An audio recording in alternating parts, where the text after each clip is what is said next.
Confronting mounting existential common challenges, China has proposed 3 global initiatives in response to them amid the waning global governance. What's the Chinese wisdom behind? And how can the so-called clash of civilization be avoided?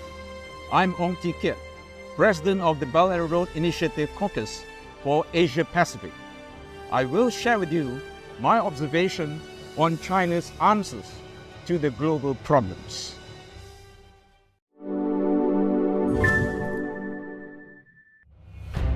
Hello and welcome to China Talk. I'm Ong Tee Keat, President of the Belt and Road Initiative Caucus for Asia Pacific, or in short, BRICAP. The Global Development Initiative, Global Security Initiative, and Global Civilization Initiative, unveiled by China successively since 2021, have taken the world by storm. They are by nature the Chinese public goods in response to the common challenges confronting humanity amid the waning global governance. To me, a consistent observer who has strong interest in China, the successive rollout of the Chinese initiative is by itself a manifestation of its enhanced discourse power on global matters, while reiterating its commitment to upholding the existing international order. China is bold enough to offer its solutions as an alternative to the prevailing incoherent global governance. This is unprecedented, as the global order could hardly be allowed to veer from the Western dictates over the decades.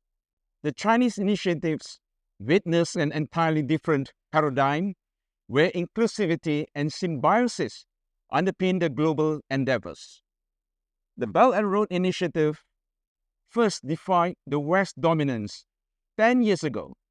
The Chinese proactiveness in sharing the development dividends with the BRI partners has reshaped the landscape of trans-border connectivity worldwide.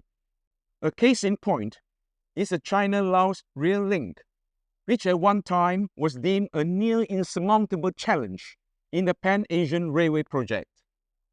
I still could remember when I served as a Transport Minister of Malaysia and was given the honor to preside over the ASEAN Transport Ministers meeting on Pan-Asian Railway in Kuala Lumpur in the year 2008. Nobody would ever imagine the possibility of coming to fruition of the China-Laos stretch. Now that not only has this rail link emerged as a forerunner in setting the entire Pan-Asian Railway into momentum, the immediate impact is the rail connectivity has transformed Laos, a landlocked ASEAN member state, into a land-linked country, thus enhancing the economic competitiveness of the nation. Of course, credit has to be given to China in making the project possible. To my understanding, it is neither a Chinese version of Marshall Plan, as was dedicated to rebuilding Western Europe after World War II, nor an entirely altruistic aid. More aptly, it is a symbiotic deed benefiting Laos, China, and the entire peninsular ASEAN. Similarly, the Global Development Initiative, or GDI in short, inaugurated in the year 2021, stands out as a timely response to the 2030 United Nations Sustainable Development Agenda, immediately after Beijing announced its success in the extreme poverty eradication in 2020. It is a clarion call, resonating with the dire needs of sustainable development worldwide. The initiative calls for trans-border collaboration in multi-dimensional development, which is well set to facilitate the nurturing of peace through confidence building across the region. Such a de-risking bid would in turn provide a conducive environment for further development. Unlike the past trans-border developmental models spearheaded by the West, no conditionalities are laid as prerequisites. To my understanding, its underlying philosophical vision lies in the wisdom of forging cooperation and harmony for all nations, or in Chinese, it reads as 协和万邦, that entails the notion of oneness for humanity, which is far more encompassing than that of prosper Thai neighbors. This wisdom is not just an endeavor of collaboration, embracing near neighbors in the name of good neighborliness, but rather it is a global endeavor, embracing humanity in the interest of preserving peace and harmony. Meanwhile, the Global Security Initiative, or GSI, envisions a new indivisible security architecture that calls for common, comprehensive, cooperative, and sustainable security, characterized by a model of mutual respect, openness, and integration. Apparently, this has caught the world by surprise, as China is largely remembered for its economic role on the world stage. The global security governance has over the years been dominated by deployment of troops on foreign soil, concession of military bases, and alignment of military alliances, which constitute the key elements of the West's security priorities. Amid the cacophony of the West's platitude in labeling Beijing as the main threat to their national security, I'm indeed baffled by their collective action in turning a blind eye to the areas of possible international cooperation under the framework of GSI.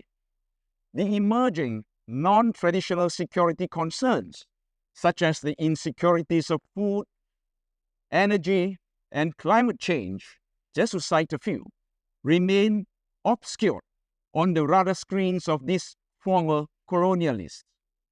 Coherent and coordinated international cooperation in the face of common threats continue to remain on back burner, though after bitter lessons learned amid the pandemic.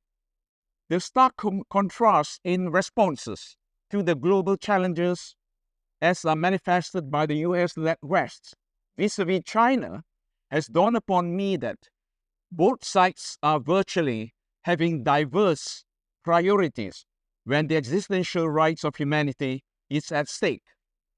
This is unrelated to the ideological disparity, I presume, but is more likely attributable to the civilizational norms developed along the different trajectories of history pursued by both sides. I became more convinced with such a notion when the Global Civilization Initiative, or GCI, was unfolding before the world. Glaringly, the GCI is an inclusive model of civilizational coexistence and mutual interaction that is in stark contrast with the theory of a clash of civilizations prevalent in the West. To me and many others who were brought up in the multi-ethnic and multicultural social fabric, clash of civilization is simply too far-fetched if the basic acceptance of cultural coexistence is acceptable to all parties. This is no utopian, neither is it a distant ideal, but it's a norm that I learned since my childhood days in multi-ethnic and multicultural Malaysia.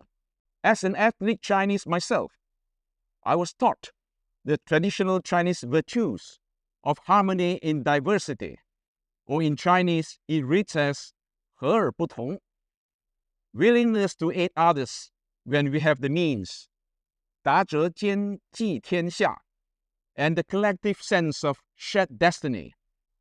These are no geopolitical rhetorics, but the Chinese civilizational values inherited worldwide among the ethnic Chinese who choose to preserve the cultures. On the world stage, the reigning hegemon has a choice of staying recalcitrant in the face of changing global paradigm and dynamics. But certainly, it should have the desired decorum and latitude in acknowledging the rights of coexistence for all civilizational values.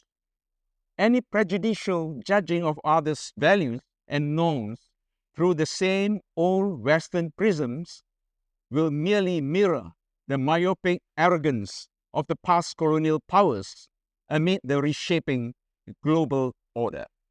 The initiatives that China proposed have elevated its active participation in the world affairs to a new height in its pursuit of good global governance. China's ideal of shared growth and coexistence underpinning the GDI, GSI, and GCI, the three Chinese global initiatives, is a more realistic and prudent approach to addressing the current deficit in global governance.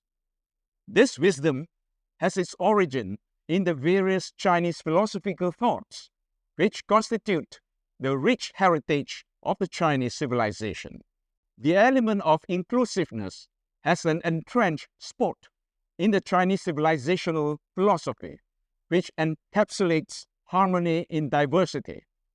This has shaped the Chinese global view for ages. It could only be appreciated in the right perspective if we really stay true to our commitment to striving for a better world where we call home. Thank you.